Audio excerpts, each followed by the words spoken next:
61वां सर्ग।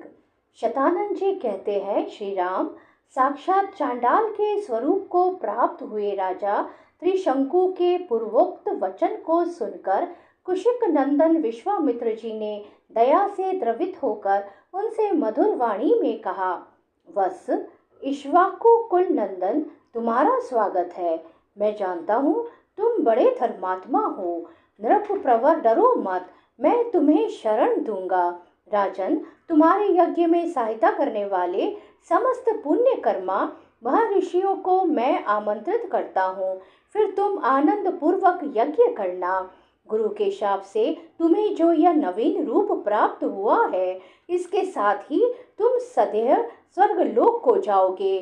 नरेश्वर, तुम जो शरणागत वत्सल विश्वामित्र की शरण में आ गए, इससे मैं यह समझता हूँ कि स्वर्ग लोक तुम्हारे हाथ में आ गया है। ऐसा कहकर महातेजस्वी विश्वामित्र ने अपने परम धर्मपरायण महाज्ञानी पुत्रों को यज्ञ की सामग्री जुटाने की आज्ञा दी। तत्पश्चात समस्त शिष्यों को बुलाकर उनसे यह बात कही, तुम लोग मेरी आज्ञा से अनेक विषयों के ज्ञाता समस्त ऋषि मुनियों को, जिनमें वशिष्ठ के पुत्र भी सम्मिलित हैं, उनके शिष्यों सुहृदों तथा ऋत्विजों सहित बुला लाओ।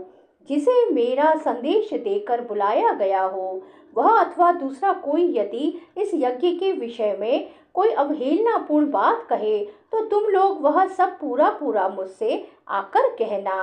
उनकी आज्ञा मानकर सभी शिष्य चारों दिशाओं में चले गए। फिर तो सब देशों से ब्रह्मवादी मुनि आने लगे। विश्वामित्र के वे शिष्य उन प्रज्वलित तेज वाले महर्षि के पास सबसे पहले लौट आए और समस्त ब्रह्मवादियों ने जो बातें कही थी, उन्हें सबने विश्वामित्र जी से कहा सुनाया। वे बोले, गुरुदेव, आपका आदेश या संदेश सुनकर प्राय संपूर्ण देशों में रहने वाले सभी ब्राह्मण आ रहे हैं। केवल महोदय नामक ऋषि तथा वशिष्ठ पुत्रों को छोड़कर सभी महर्षि यहाँ आने के लिए प्रस्थान कर चुके हैं। मुनि श्रेष्ठ वशिष्ठ के जो 100 पुत्र हैं, उन सब ने क्रोध भरी वाणी में जो कुछ कहा है, वह सब आप सुनिए। वे कहते हैं, जो विशेषता चंडाल है और जिसका यज्ञ कराने वाला आचार्य क्षत्रिय है, उसके यज्ञ में देव ऋषि अथवा महात्मा ब्राह्मण भविष्य का भोजन कैसे कर सकते हैं, अथवा चांडाल का अन्न खाकर विश्वामित्र से पालित हुए ब्राह्मण स्वर्ग में कैसे जा सकेंगे। मुनि प्रवर महोदय के साथ वशिष्ठ के सभी पुत्रों ने क्रोध से लाल आंखें करके ये उपयुक्त निष्ठुरता पूर्ण बातें कही थी।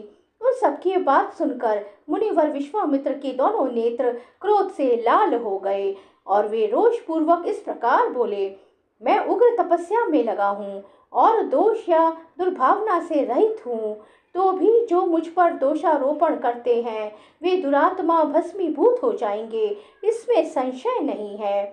आज कालपाश से बंधकर वे यमलोक में पहुंचा दिए गए।